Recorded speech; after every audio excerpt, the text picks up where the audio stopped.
O nosso tema de hoje é esse aqui, né? A fé e a eficácia da prece. Esse é um subtítulo que está lá no Evangelho segundo o Espiritismo, no capítulo A Fé Transporta Montanhas. Mas aí quando a gente já lê o subtítulo, já fica uma interrogação para nós, né?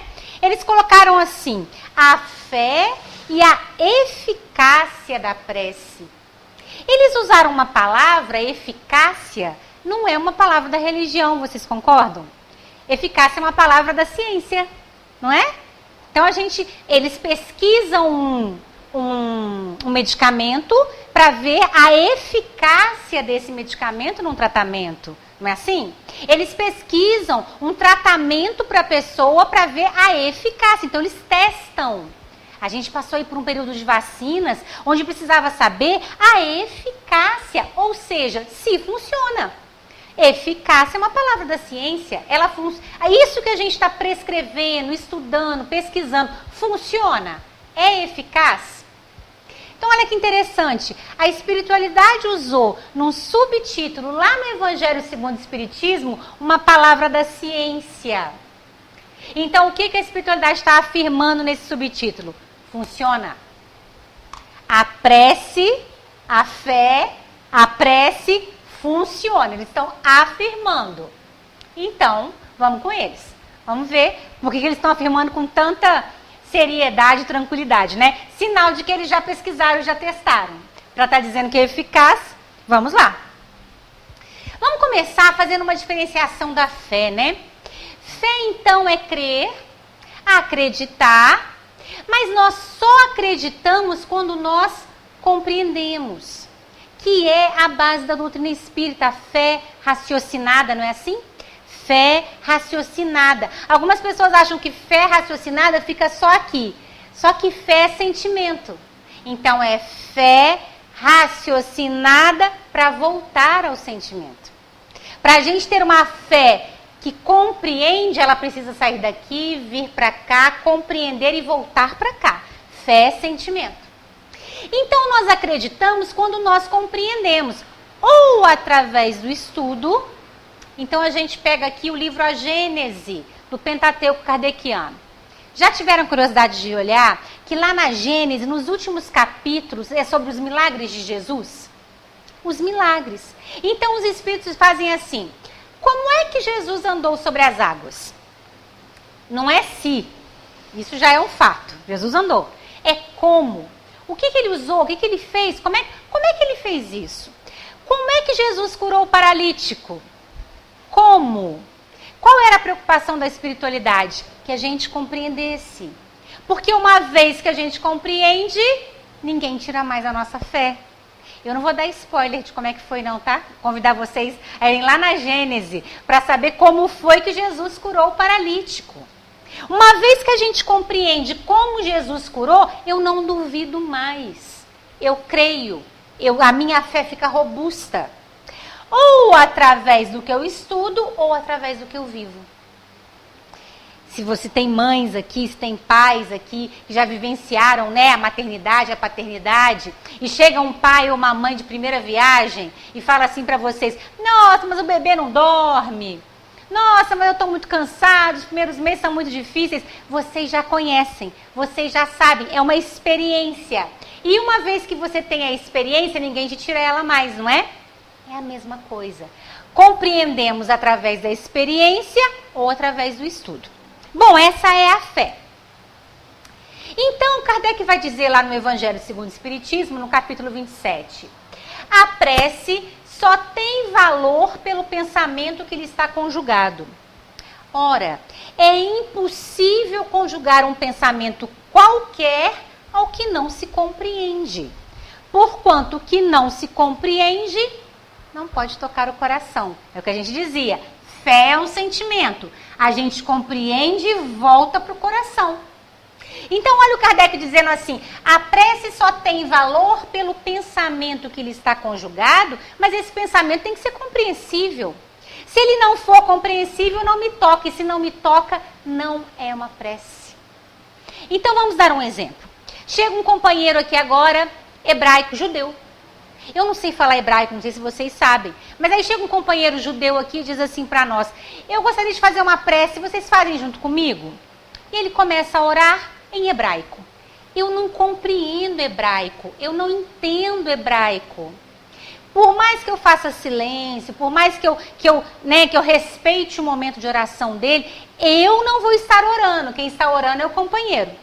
Ou eu começo uma prece em português, junto com ele, fazendo a minha prece, então, que eu compreendo para tocar meu coração, ou só o companheiro está orando. É isso que Kardec está dizendo. Olha, a prece só tem valor pelo pensamento que lhe está conjugado. E é impossível conjugar um pensamento ao que eu não compreendo. Prece é qualquer pensamento que me toca o coração.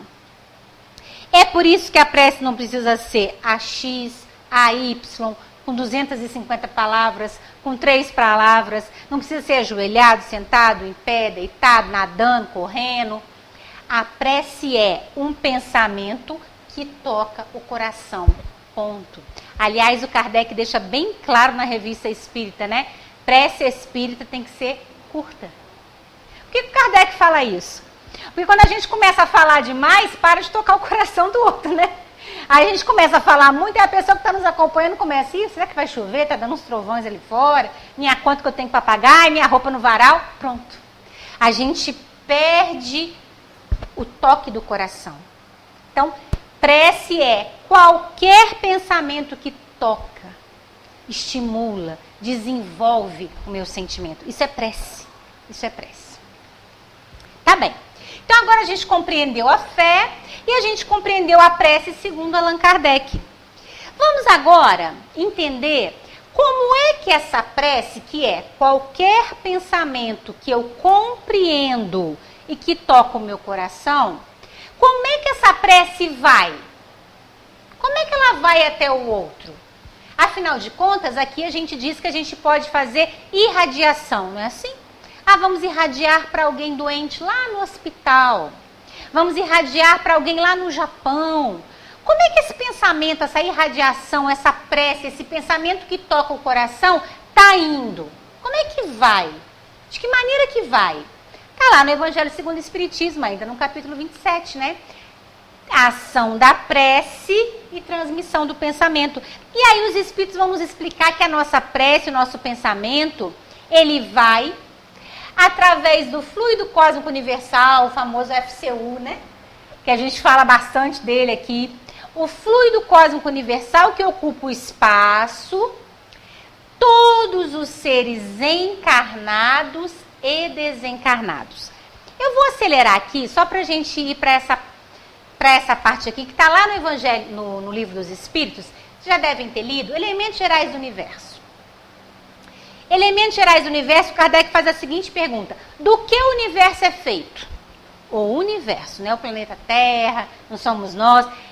O que compõe tudo que existe no universo? Kardec pergunta para os Espíritos. Os Espíritos falam que 3 elementos compõem tudo que existe. 3. Vocês se lembram quais são? São 3 elementos gerais. Vocês se lembram? Deus, Espírito e matéria. Esses são os 3 elementos que fazem absolutamente tudo o que existe no universo. Cometa, planeta, sol, barata, cabelo, tijolo, ar, água, vulcão, tudo. Tudo que existe no universo é feito de Deus, Espírito e matéria. A gente vai para essa parte mais científica para a gente voltar para a parte da prece. Eu já volto para lá. Mas só para a gente poder entender esse danado desse fluido cósmico universal, né? Esse espírito aqui que a gente lê lá no Livro dos Espíritos, não somos nós. Não é Renato, Luciana. Não somos nós. Esse espírito aqui, vocês estão vendo que está até com E maiúsculo, né? Esse espírito aqui, vamos fazer assim uma analogia. É como se fosse aqui um bloquinho de massinha de modelar. Massinha de modelar de criança, né? É como se aqui houvesse um bloquinho de massinha de modelar. Deus, nosso Pai Criador, tira um pedacinho. tira um pedacinho desse bloco, que é a chamada centelha inteligente, a centelha divina, né? Ele tira um pedacinho aqui e esse pedacinho vai começar o processo evolutivo. Vai passar pelos reinos, vai evoluindo, vai evoluindo, vai evoluindo, até se personalizar. Quando ele se personalizar, aí somos nós. Eu, Renato, vocês. Mas até lá, nós somos aqui, ó, princípio. Aqui é o princípio espiritual, não é a personalidade. Da mesma maneira, a matéria. Um bloquinho de massa de modelar, Deus, nosso Pai Criador, tira daqui um pedacinho. Esse pedacinho vai ser manipulado por Deus e por todos os seus assessores e vai se transformar em tudo que a gente conhece de matéria. Tudo. Então percebam, aquela matéria ali não é a matéria tangente que a gente vê, bota a mão. Aquela matéria ali é o princípio. Nós conhecemos? Nem de longe, não é? Quem gosta de ciência aí tem percebido que os cientistas estão buscando.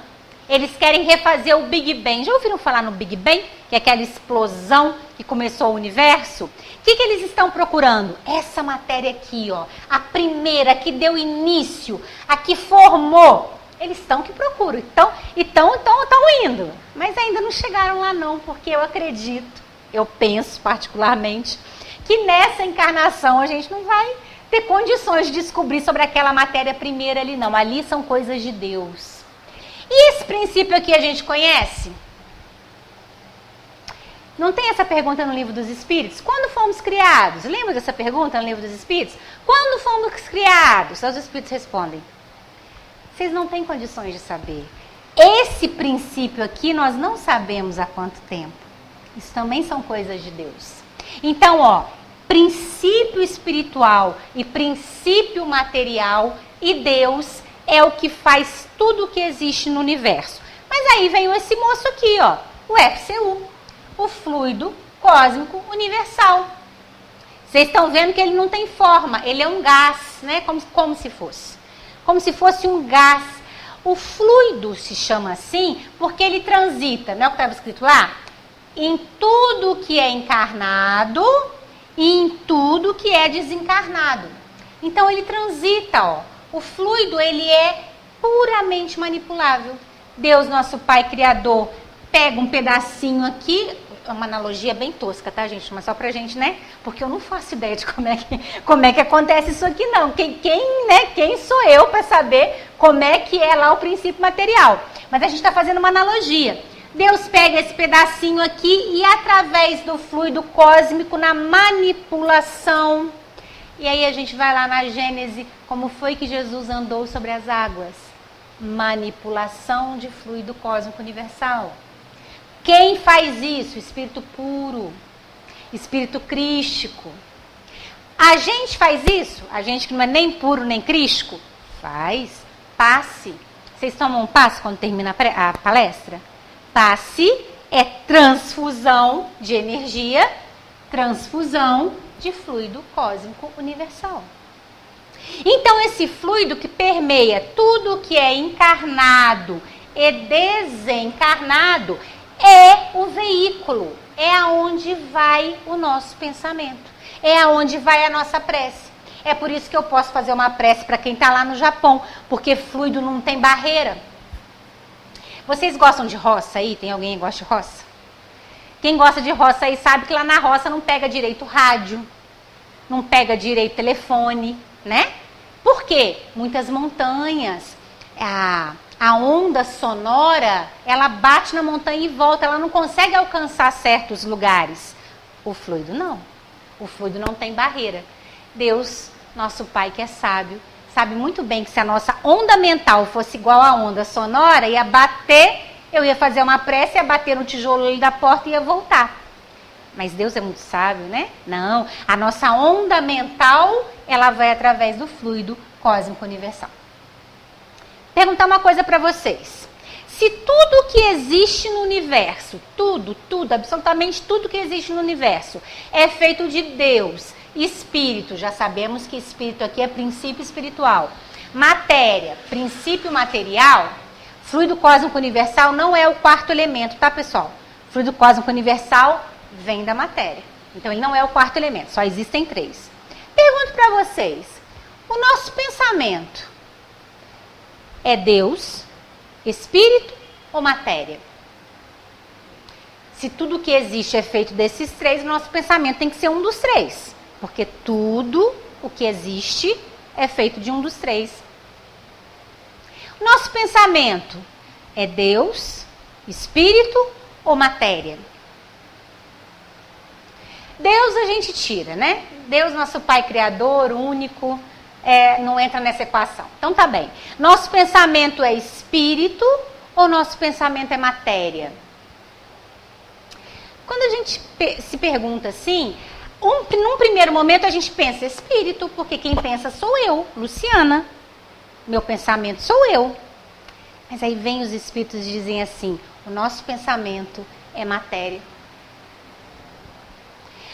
O nosso pensamento é matéria. Quem pensa sou eu, Luciana, individualidade. Assim que eu penso, esse pensamento é plasmado. Se ele é plasmado, ele é matéria. É por isso que a gente pode dar passe. Passe é transfusão de energia. Matéria atuando sobre matéria. É por isso que a gente pode dizer a uma pessoa doente, concentra, vou te dar um passe na região que você está sentindo dor. E aquela dor melhora, e aquelas células se multiplicam melhor, e aquele sangue volta a fluir ali, e a pessoa se recupera. Mas peraí, o corpo é matéria, mas eu fiz foi uma prece. Sim, porque prece, pensamento é matéria. Por isso que atua sobre matéria. E por isso que vai através do fluido cósmico universal. Ó, matéria atuando sobre matéria.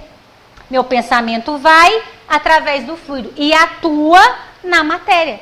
Então eu posso com tranquilidade me sentar aqui nessa cadeirinha, fazer uma prece para alguém que está lá no Alasca, com tranquilidade, porque o pensamento vai. O fluido cósmico universal alcança encarnados e desencarnados. Posso fazer com tranquilidade e tenho certeza que vai atuar lá aonde for necessário. Na água, na prece o Renato falou que os espíritos magnetizem a água. A água é matéria. Pensamento é matéria. Eu vibro nessa água, a água vira remédio, porque é matéria. Bom, então a gente compreendeu isso. Vamos voltar para onde a gente estava falando lá. Então, a gente estava dizendo assim, a gente não, Kardec lá no Evangelho segundo o Espiritismo. O nosso pensamento, que é matéria, vai através do fluido cósmico universal e ocupa o espaço. Todos os seres encarnados e desencarnados. A gente já entendeu, né? Tudo que é matéria e tudo que é espírito. Esse fluido é veículo do pensamento, como o ar é do som. Porém, as vibrações do ar são circunscritas, como a gente disse, ao passo que a dos fluidos se estende ao infinito. Posso orar por alguém que está no umbral? Tranquilamente. Umbral é um estado desencarnado. Não falou que o fluido cósmico universal alcança os desencarnados? Perfeitamente. Posso orar por alguém que nem me conhece? Perfeitamente. O fluido, ele não tem barreiras, né? E aí o Kardec termina dizendo assim, esse fluido recebe da vontade uma impulsão. Tá bem. Então, meu pensamento é matéria, ele vai, através do fluido cósmico universal, alcançar a matéria. Tudo que existe no mundo é encarnado e desencarnado, mas o que empurra? O que faz esse pensamento ir através do fluido? Qual é o estilingue, né? A gente vai dizer, qual que é o estilingue que impulsiona? A vontade. E a gente trouxe aqui um exemplo interessante desse livro, não sei se vocês conhecem, Cartas de uma Morta, vocês conhecem?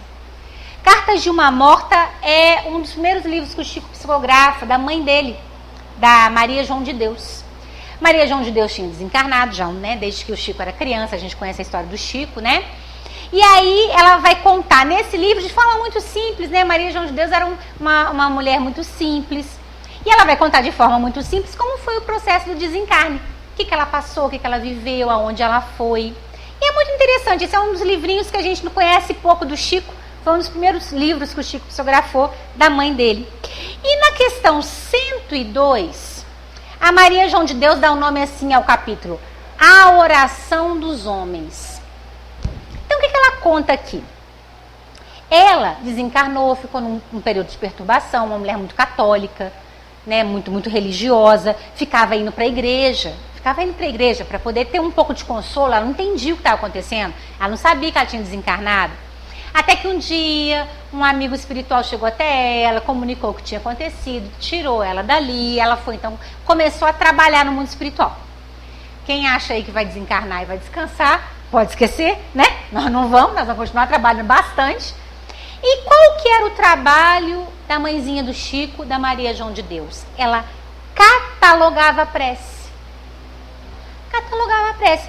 Diz ela aqui que eles ficavam numa região próxima à Terra, recebendo as preces, através do fluido cósmico universal. As preces chegavam até o mundo espiritual e ela falava assim, colocava lá, né?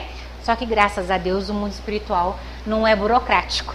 Então não precisava de carimbo nem nada não. Ela só catalogava assim: Renato, em Juiz de Fora, Minas Gerais, fez uma prece para Luciana, que a Luciana está doente.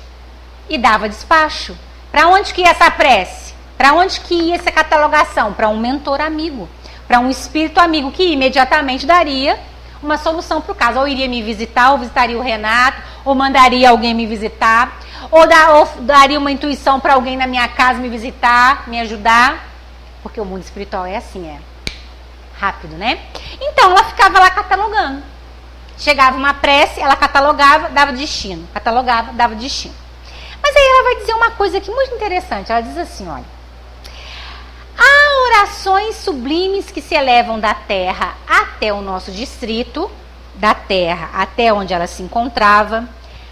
Tão puras elas são, todavia, que atravessam as nossas regiões como jatos de luz, buscando esferas mais altas e mais elevadas do que a nossa.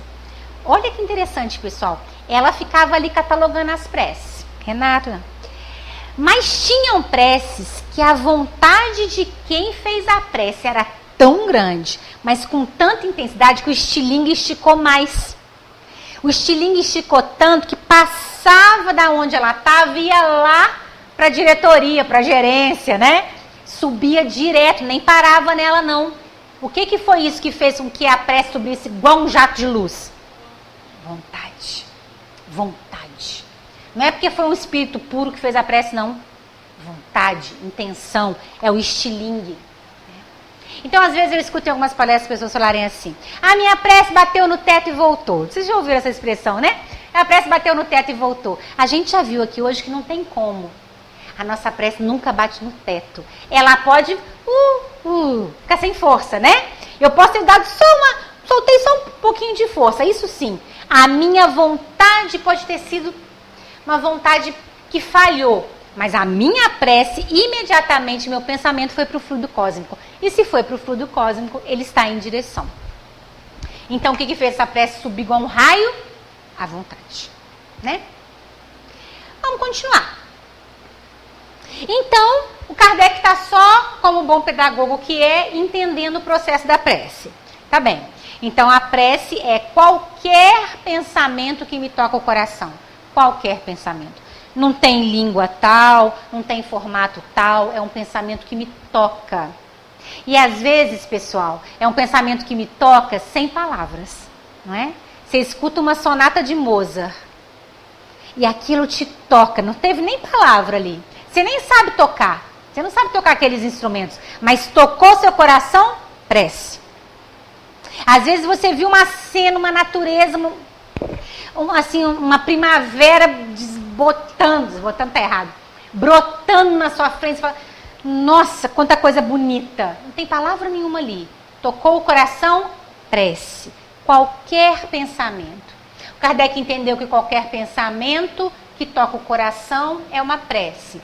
O Kardec entendeu que a prece vai através do fluido cósmico universal.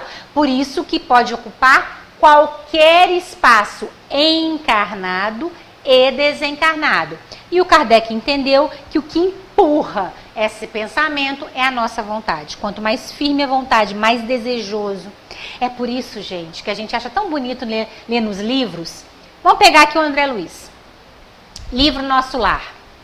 Aquela prece que ele ajoelha no chão e começa a chorar, aquela prece tem vontade. Não eram nem as palavras. Ele lembrou uma prece que a mãe ensinou para ele quando criança, mas as palavras ali pouco importavam. Era a vontade. Ele não aguentava mais sofrer. Essas preces que a gente faz chorando, sabe? Essas preces que você fala, meu Deus, socorro. É essa que empurra, né? Que empurra o fluido. Então, Kardec já entendeu essas três coisas. Agora ele, como bom pedagogo que é, vai começar a perguntar. Porque, afinal de contas, ele é um excelente pedagogo, né? Aqui a gente só trouxe para vocês verem uma pesquisa que os cientistas fizeram a respeito da prece. Os cientistas gostam de botar em máquina, né? Máquina mostra pra gente o que está acontecendo. Então eles botaram uma pessoa em prece. Eles colocaram essa pessoa numa máquina de ressonância magnética, aquelas máquinas, né, que vão vendo o nosso cérebro, né, fazendo várias camadas ali de secações do nosso cérebro. Na máquina de ressonância. E aí pedia a pessoa para entrar e falava assim, quando você estiver lá, você começa a fazer a sua prece. Então colocou budista, colocou católico, colocou protestante, colocou espírita. Quando você estiver na máquina, você começa a cantar seu mantra, fazer sua prece, rezar seu terço, o que for que te acalenta o coração, o que toca o seu coração. Você vai estar lá, faz a prece, que você toca o seu coração, e a gente vai analisar se tem diferença no cérebro físico. No cérebro físico. Então, olha que interessante, pessoal. Quanto mais azul no cérebro, menos atividade neuronal. Menos atividade. Quanto mais vermelho, mais atividade neuronal. Então, é sinal que esse cérebro aqui, nessas regiões, está menos ativo e nessas regiões está mais ativo. Olha o que eles observaram.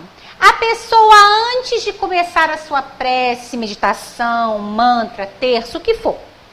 A pessoa, antes de começar, olha só, no lobo frontal, aqui, pouca atividade, né? Tem só uma areazinha aqui de atividade mais intensa. Começou a prece, lá, 3 focos de atividade intensa. 3 focos, ou seja, o cérebro começou a funcionar muitíssimo assim que começou a prece. E o lobo frontal é responsável pelo quê? Pela atenção. Olha que interessante. Vocês aí agora estão usando o lobo frontal de vocês, eu espero. Com muita intensidade, porque é o lobo responsável pela atenção, pelo reconhecimento, para saber o que está acontecendo aqui agora. Mas, Luciana, engraçado, eu achava que quando a gente começava uma prece, a gente abaixava a atenção, a gente se concentrava. A gente não acha isso? Eu vou entrar em prece, então eu vou concentrar. A gente pensa, né?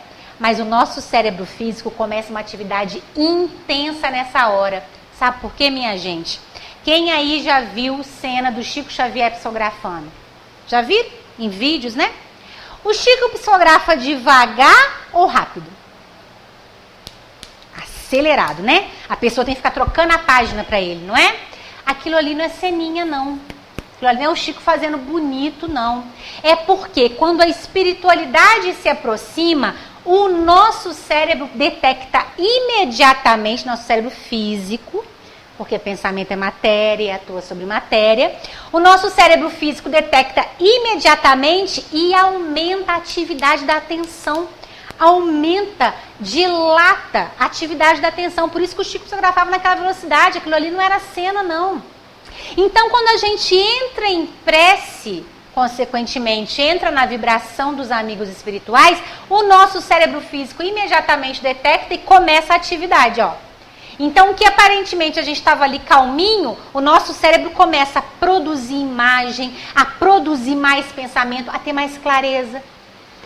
Alguém aqui durante a prece já teve uma boa ideia?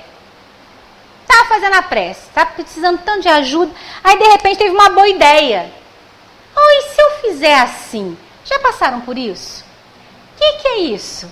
O amigo espiritual? Claro, o amigo espiritual ajudando. Mas o amigo espiritual está ajudando porque o nosso cérebro físico dilata a atenção.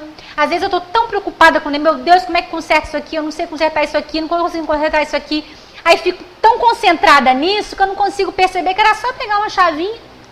Não consigo mais, meu cérebro travou. Começou a prece, nosso cérebro dilata o poder de atenção. Aí aquela chavinha. Aí a gente consegue realizar o que a gente está precisando, né? Então, ó, antes, pouca atividade de atenção, durante, muita atividade. A espiritualidade, ó, começa o processo, né?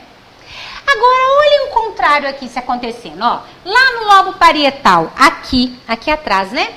Lá no lobo parietal, antes da prece, muita atividade, né? Atividade aqui. Durante a prece, ó, quase que desligou a chave. Desligou a chavinha, né? Antes da prece, muita atividade. Na hora da prece, apagou aquela região. Ó, apagou. E essa região aqui é responsável pelo quê? Essa região? Responsável pelo lembranças do passado. Lembrar do passado. Olha Jesus, nosso mestre, que já tinha falado isso há 2000 anos atrás, antes de haver ressonância magnética. O que Jesus tinha falado? Se você vai orar, vai até o seu irmão, pede perdão, perdoa e volta para fazer sua prece. Não foi isso que ele falou? Por quê? Na hora da prece, os sentimentos passados, ó, se recolhem. Porque não tem como eu fazer prece pensando, ah, mas se eu pego ele, ah, mas na hora que ele passar na minha frente, ah, mas no dia que eu chegar perto dele. Não tem prece. Se durante a prece eu estou revivendo, vivendo, lembrando, ainda acomodado no passado, aquela passagem de Jesus, né? Aquele que quer seguir adiante, mas olha para trás, põe a mão no arado, mas olha para trás. Para trás, passado, sentimentos passados, não te permite entrar em prece. Para entrar em prece, o cérebro, ó, fecha a porta do passado. Olha Jesus, né? Olha Jesus já falando sobre isso, né? Fecha a porta do passado. Aí você consegue entrar em prece. Vocês já passaram por uma outra situação também? De estarem tomando passe ou fazendo a prece de vocês e perderem a noção de onde vocês estão? Que alguém tem que te cutucar assim, acabou, né? Na hora do passe, né? Acabou já, pode levantar. Aí você leva até um susto, nossa, eu estava tão concentrado. O que é isso? A atividade cerebral em volta, né? Diminui. Mas, Luciana, você falou que a atenção aumenta, mas a sensação da onde você está realmente diminui. Então, olha que bacana, pessoal. A ciência comprovando que fisicamente e olha que aqui não era uma prece para alguém, tá? E aqui era só uma prece. Eles fizeram essa mesma pesquisa na prece para alguém. Aí fica igual uma árvore de Natal. Aí fica bonito para danar, né? Porque na prece para alguém, olha lá o estilingue. Você intenciona a sua prece, o estilingue. Então, mais atividade cerebral, mais intenção, mais esse cérebro físico está atuando na matéria para atuar na matéria do outro. Fato. A ciência está chegando lá, devagarzinho ela está chegando lá, né? Para dizer as coisas que se ela lesse o livro dos Espíritos, ela já sabia. Mas esse é o caminho mesmo, a ciência vai caminhando e a gente vai caminhando junto com ela, né? Bom, então Kardec agora começa a fazer perguntas. Podemos mudar um acontecimento com a prece? Olha, ele já entendeu que é matéria, ele já entendeu que a vontade é que impulsiona, ele já entendeu que é o fluido cósmico universal que caminha. Pessoal, a gente não pode esquecer, nós estamos em 1857, é quando foi escrito o Livro dos Espíritos. O Kardec não sabe nada, a princípio, do mundo espiritual, tudo ele está descobrindo. Então ele está indo, né, bem metodologicamente. Aí ele quer saber, bom, se o meu pensamento é matéria, vai através do fluido e consegue ajudar alguém, eu consigo mudar um acontecimento? Pergunta boa. A prece é matéria, Ela vai através do fluido? Vamos lá. A pergunta é essa aqui, questão 663 do Livro dos Espíritos. Podem as preces que por nós mesmos fizermos mudar a natureza das nossas provas e desviar-lhes o curso? Aí o Kardec, quando quer perguntar, ele pergunta mesmo. Aí ele quer saber tudo, né? Vamos achar a palavrinha de tropeço da pergunta? Sempre tem, Kardec é bom. Então ele sempre coloca uma palavrinha de tropeço para saber se o espírito que está respondendo é um espírito sábio ou um espírito brincalhão. Vamos achar a palavrinha de tropeço? Podem as preces que por nós mesmos fizermos mudar a natureza das nossas provas e desviar-lhes o curso? Palavrinha de tropeço, natureza. Olha que pergunta capciosa do Kardec. Por isso que o espírito que responde tem que ser sábio, senão cai na pegadinha, né? Natureza da prova. Natureza da prova é aquilo que eu preciso aprender. Bom, se eu tomei pau em geografia, eu não sei geografia. Quando eu for fazer uma prova, eu preciso que seja de geografia. Eu não sei geografia. Então não adianta um professor de matemática falar assim, não, deixa, Luciana, faz a prova de matemática aqui. Mas o que eu não sei é geografia. Então não vai adiantar eu fazer uma prova de matemática. Assim é na escola da vida também. Eu, Luciana, não sei a matéria humildade. Não sei, eu não aprendi, eu erro, eu tomo pau nessa matéria. Eu não sei humildade. Não adianta o meu espírito benfeitor chegar para mim e falar assim, tá bem, Luciana, nessa encarnação você vai fazer prova de tolerância. Porque o que eu não sei é humildade. Então a natureza da minha prova tem que ser humildade. Eu não sei essa matéria, não adianta fazer outra prova. Quer dizer, não agora, mas para frente eu vou ter que fazer todas as provas. Mas agora, aqui eu não sei, é humildade. Olha a pergunta do Kardec. A prece muda a natureza da prova? A prece muda a matéria que eu tenho que aprender? Vocês já sabem a resposta, né? Não tem jeito. Não tem como a prece mudar a matéria que eu tenho que... Porque a matéria que eu tenho que aprender, eu preciso aprender. Então, a resposta dos Espíritos. As vossas provas estão nas mãos de Deus e algumas há que têm de ser suportadas até o fim. A minha prece muda a natureza da prova? Não, a natureza da prova não muda. Você não aprendeu a matéria, você precisa aprender. Mas olha a bênção que é essa doutrina, né? Doutrina de consolação não é à toa. Não. A resposta é não. As vossas preces não podem mudar a natureza da prova. Vírgula. Mas, essa é a beleza do Livro dos Espíritos, né? Mas... Todavia, porém, entretanto. Então, sempre que vocês estiverem lendo o Livro dos Espíritos e tiver uma vírgula, mas, entretanto, todavia é consolo. Porque eles poderiam ter falado só não. Vírgula. Mas Deus sempre leva em conta a resignação. Todavia, as súplicas justas são atendidas mais vezes do que supondes.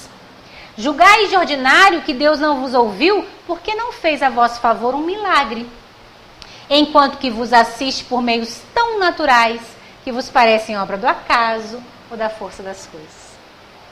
A minha prece muda a natureza da minha prova? Não. A minha prece não muda a natureza da minha prova, vírgula, mas Deus sempre leva em conta qualquer coisa que eu faça de bem, pessoal. Qualquer, é um pai, mas é um pai de amor tão grande que eu tô devendo 800. Aí eu acho uma moedinha de 25 centavos, entrego para ele e falo, tá bom, vamos passar aqui a dívida para R$40. Ele é esse tipo de pai que qualquer ação que a gente faça a favor, pro bem, pro próximo, resignação, ele leva em consideração. Então, troca a natureza da prova? Não. Mas é bem capaz desse pai amoroso botar uma almofadinha no ombro para a cruz ficar mais leve. É bem capaz desse pai amoroso chamar alguém para... Ajuda ali, meu filho, até a próxima esquina, carregar a sua cruz. Ele sempre leva em conta. Mas a gente não vê, porque parece tão bobo a forma como ele fez. Um amigo chegou, me deu uma mensagem para ler. Um outro chegou e me trouxe uma garrafa de leite. Parece tão ingênuo, né? O outro foi e me fez um convite para ir numa palestra. Parece tão bobo, né? Tão assim, tão da ordem das coisas. E é assim que Deus faz, porque Deus é muito discreto. Deus é muito discreto. Ele atende a prece, não muda a natureza da prova, graças a Deus. Porque se ele mudasse, eu ia de novo tomar pau na matéria, então ele não muda. Mas ele sempre leva em conta a resignação. Aí o Kardec quer saber mais. Tá bem. As nossas preces afetam os desencarnados? Eu sei que vocês sabem a resposta. Mas o Kardec não sabia. Nós estamos em 1857, pessoal. Numa França iluminista. Onde haviam apenas duas doutrinas religiosas. A católica e a protestante. Da qual Kardec era, inclusive, um seguidor. Kardec era um homem protestante. Então, nós estamos falando aqui não das instituições, a gente está falando das doutrinas religiosas, né? Haviam duas doutrinas predominantes, católica e protestante. As duas doutrinas predominantes diziam que não é possível orar pelos desencarnados. Porque quem já desencarnou, quem já morreu, já tem o seu destino. Ou está num lugar, ou está em outro. Ou então não faz diferença a sua prece. Essa pergunta do Kardec é extremamente capciosa, gente. O Kardec está fazendo uma pergunta que abala a estrutura das doutrinas religiosas de até então. Onde se dizia que não tem por que se rezar para quem já desencarnou, porque a pessoa já está com o seu destino traçado. Aí o Kardec faz essa pergunta aqui, 664. Será útil que oremos pelos mortos e pelos espíritos sofredores?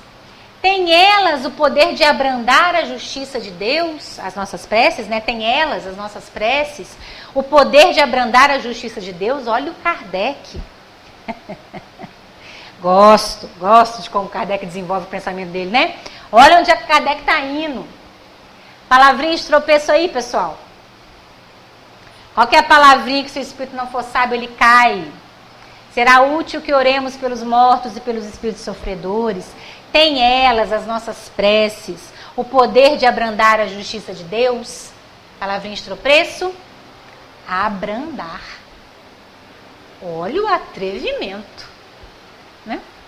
O Kardec fez a primeira pergunta do Livro dos Espíritos, que a resposta, que é Deus, e a resposta foi inteligência suprema, causa primária de todas as coisas. Nós estamos na questão 664. Olha a audácia do Kardec. Deus é inteligência suprema, consequentemente é justiça suprema. Pode a minha prece, da Luciana, que é limitada, que é criatura, que não é suprema em absolutamente nada, abrandar a justiça suprema? Estão vendo como a pergunta é capciosa, né? Ele já sabe que a justiça de Deus é suprema, mas ele quer saber, a minha prece abranda a justiça? Vocês já sabem a resposta, né? Eu, criatura limitada, fazendo uma prece para a potência da justiça divina, né? Resposta: a prece não pode ter por efeito mudar os desígnios de Deus. Claro que não. Deus é justiça suprema, bondade suprema. Não tem como a minha prece mudar, porque se as minhas preces mudassem os desígnios de Deus, não seria perfeito. É sinal que ele errou. Ih, é mesmo. Renato tá ali pedindo um negócio, tinha esquecido. Vamos fazer como o Renato falou, porque eu dei uma distraída aqui. Jamais. A justiça é perfeita. Então, a prece não pode ter por efeito mudar a justiça. Vírgula. A beleza do Livro dos Espíritos aí. Mas a alma por quem se ora recebe alívio, porque recebe assim um testemunho de interesse. Oh, mas que Deus maravilhoso, né? O companheiro, então, desencarnou numa situação dificílima, está numa região de sofrimento. Eu estou fazendo minha prece por ele. Devo fazer minha prece por ele. estou fazendo minha prece por ele. A minha prece promove alívio, mas tira ele dali imediatamente. Mas acaba logo com o momento que ele está vivenciando? Não tem jeito, porque o que ele está vivenciando é a justiça divina. Mas promove alívio. Que alívio será esse? Livro Memórias de um Suicida. Memórias de um Suicida, Ivone Pereira, vai psicografar, né? Camilo Castelo Branco, que conta que na região onde ele se encontrava, depois de ter sido resgatado, né? Da região que ele estava antes, onde haviam vários companheiros que haviam se suicidado em tratamento, estavam ali como se fosse um quarto de hospital, cada um no seu quarto, né? Eram cada quarto 4 camas de um lado e do outro, e no fundo da parede um telão. Esse livro é da década de 40, tá, pessoal? 40, 50, viu? E eles estavam falando de um telão de LCD, tá? Tava descrito lá, gente que não prestou atenção, né? Então, 4 camas e um telão. O que o Camilo narra? Quando um encarnado fazia uma prece para um suicídio, o telão abria, aparecia o encarnado na tela, o que ele estava rezando, o que ele estava falando, pensando, como estava sendo a prece dele. Então, eles viam o encarnado, ouviam a prece, mas tem mais um negócio. Diz o Camilo Castelo Branco que nessa hora saía dessa tela uma chuvinha magnética. E essa chuvinha que saía da tela, esse magnetismo, matéria, pensamento é matéria. Esse magnetismo ia em cada leito aonde aquela pessoa estava sentindo dor. O Camilo foi um tiro na cabeça, então aquela chuvinha alcançava ali aquela região da dor, o outro foi em outro lugar, o outro foi em outro lugar. Aquela chuvinha via, e qual que era a narrativa do Camilo? Trazia alívio. É quando a gente está com uma coisa queimando, aí vem alguém com um gelo, uma água, um paninho molhado. Ai, que alívio. Cura, tira logo a queimadura? Não, mas traz alívio, né? Ou quando a gente está com um machucado muito aberto, alguém vem e passa uma pomada, um plástico, uma coisa. Então, a alma por quem se ora recebe alívio. E é imediato. A pessoa começou a prece, acendia ela lá no telão. Só que, infelizmente, por muitos anos, o recomendado era que não se orasse por suicidas, não é? Era o recomendado. Então, infelizmente, por muitos anos, as pessoas não tinham o hábito de orar por suicidas. Sempre que a gente pode, a gente faz essa prece. Porque eles vão receber, e sempre quem estiver precisando, alívio. Então a gente viu, a minha prece pode abrandar a justiça, a minha prece não tem essa condição. Mas para quem eu orei recebeu alívio. E continua dizendo assim, no capítulo 27 ainda. Possível é, portanto, que Deus aceda a certos pedidos sem perturbar a imutabilidade das leis que regem o conjunto, subordinada sempre essa anuência à sua vontade. Eu mudo a justiça? Não há possibilidade, mas Deus é tão misericordioso, mas tão misericordioso, que se não mudar o conjunto das coisas, se não atrapalhar o processo de evolução da criatura, se não atrapalhar mais do que ajudar, é possível que ele permita. É possível que ele permita. Vamos dar um exemplo? A gente trouxe um exemplo aqui de um livro chamado Sexo e Destino, vocês conhecem? Sexo e Destino, do Espírito André Luiz. Em Sexo e Destino, conta a história de uma família, para nós, o melhor livro da série André Luiz, porque é um livro que traz muitas realidades dolorosas, difíceis, e a espiritualidade atuando grandemente, né? É uma família, um pai e uma mãe, a filha adotiva, a filha biológica.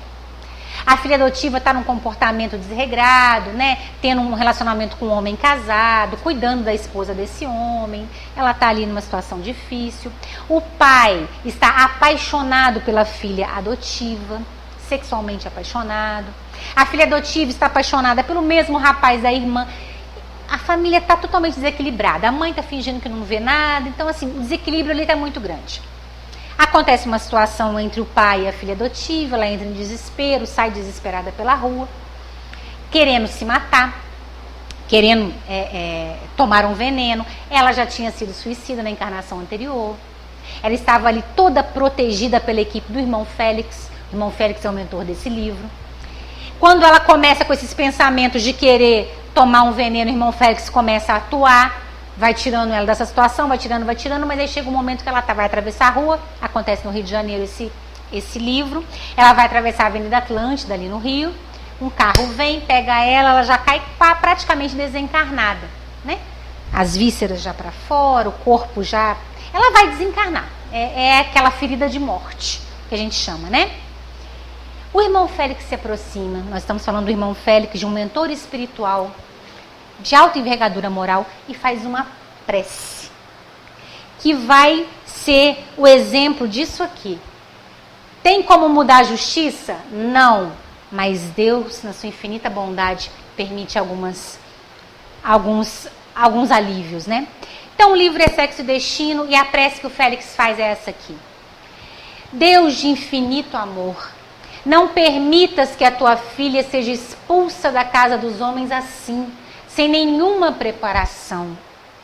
Dá-nos, Pai, o benefício do sofrimento que nos consinta a meditar. Oh Deus, me ajuda, eu sei que ela vai desencarnar, porque na Terra, quando é uma ferida dessa, tem o desencarne, mas me acode. Olha que bonito, né, gente? É um mentor pedindo a Deus. Eu sei que não tem como ela voltar à vida, mas dá só mais um pouquinho. Só pode permitir só mais algumas horas. Ele continua. Ó Deus de amor, mais uns dias para ela no corpo dolorido. Algumas horas só. Ajuda, Deus. Olha que bonito, né?